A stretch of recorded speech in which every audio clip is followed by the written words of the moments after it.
Let's stay with the war in Ukraine now. And a source close to the White House National Security Advisor, Jake Sullivan, says he has held confidential talks with senior Russian officials aimed at reducing the risk of a broader war. Meanwhile, Russian forces are conducting new counter-offensives in the Donbass and are preparing for a new battle in Kherson.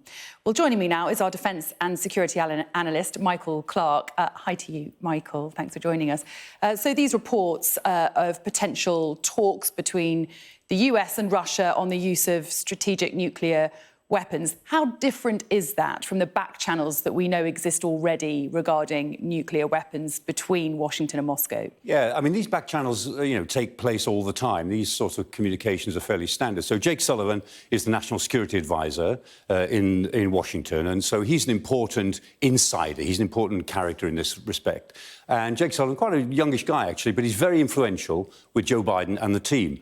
And the man he's talking to, in a sense, is his counterpart in the Kremlin, which is Yuri Uzhikov. And there he is on the left. Again, a senior man. He's not a minister. He's not foreign minister, not the defence minister. But if you talk to Uzhikov, then you know that Putin will hear it.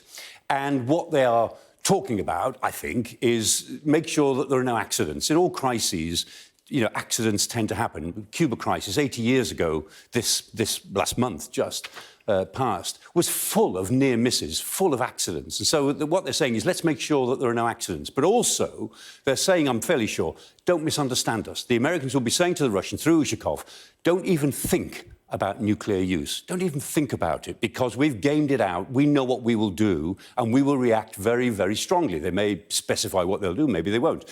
But it's a way of saying to the Russians, keeping the pressure on the Russians, don't even think about escalation that you are gladly talking about. I mean, Putin's speeches are full of escalatory rhetoric, and the Americans are just saying, tone it down. And to be honest, in the last couple of weeks, some of the nuclear rhetoric coming out of Russia does seem to have been toned down. So I suspect these talks may be having the desired effect. Certainly sobering stuff, nonetheless, that we're even discussing nuclear weapons, isn't it? Now, let's talk about what's happening on the battlefield. The latest in the eastern Donbass, Michael. There's been some pretty harrowing reports coming out. Lots of big stuff happening. Yeah. I mean, the big battle is that the Ukrainians are attacking between Svatovy and Kremina. They're trying to break that line, which the Russians are holding, the P66 highway, between those two places. That's a key battle. But right in the middle of that, between Svatovy and Kremina, at Makivka, the Russians are counter-attacking quite strongly. So it's quite a small place, Makivka, but they've pushed out to about 15 kilometres, about 25 kilometres north to south, and it's quite a big counter-attack. The Ukrainians, in a sense, have let them come. They've gone to the high ground west of Makivka, and they're now artillery barraging the Russians. But that's a pretty big attack, and the Russians are trying to break this stranglehold which the Ukrainians have established over Svatovy, Kremina and the P66, very important highway. Further south of Bakhmut, the Wagner group, who are the mercenaries who work for the Kremlin, they've been attacking Bakhmut for about 4 weeks now.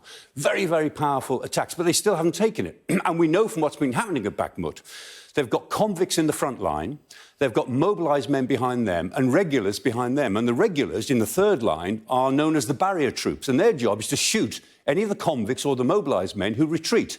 This is what they used to do at Stalingrad in the Second World War, shoot anyone who retreats. That's the way they're fighting at Bakhmut, and they're losing an enormous number of men, and they still haven't taken it. So both on the P66 highway and at Bakhmut, the Russians are losing a lot of people. And at Pavlivka, even further south, near Donetsk, the whole of most of the 155 Marine Brigade, the Russian 155 Marine Brigade, looks as if it's suffered terribly. It's been almost wiped out. And there's a lot of comment on Russian channels, back channels, and their social media about all of this. The Russian media won't cover it. The Kremlin says, oh, we've lost about 2%. No, they haven't. They've lost well over 50% of the 155th Marine Brigade. So it's really hurting them. And what is the latest in the southern city of Kherson? We've been waiting for a big Ukrainian counteroffensive there for weeks now, but certainly it seems like things are moving. Yeah, it's changing. What the Russians are doing, they are moving to the eastern side of the Dnipro River, and so they're getting out of Kherson city, but they're leaving troops behind, both mobilised troops in dug-in positions and, reportedly, a lot of regular troops in civilian clothes. And there's a sort of reign of terror apparently taking place now. There's only about 60,000 people still in Kherson, 300,000 originally, about 60,000 now. And they're picking people up off the streets. And what the Russians seem to be trying to do is to encourage the Ukrainians, when they attack Kherson, which they will, to turn it into a series of street battles in which it will appear that the Ukrainians are shooting fellow Ukrainians. And Russian TV crews have turned up in the last 48 hours in Kherson to film all of this. So they're setting themselves up for what looks like a very nasty, as it were, a battle of propaganda as well as a battle.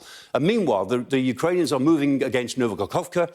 That's important because Novokhovka controls the access to Kherson and the important dam at Novokhovka that we've talked about many times. That dam is critical both to the possibility of flooding further downstream. If the Russians blow the dam, it will flood the valley right through to Kherson.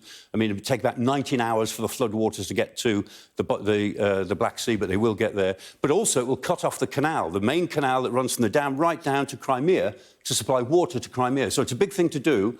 But if the Ukrainians look as if they are about to take Novokhovka, the betting is the Russians will blow the dam, and then there's a new situation. Meanwhile, 60,000 civilians are in the firing line down there. Michael, Absolutely. thank you.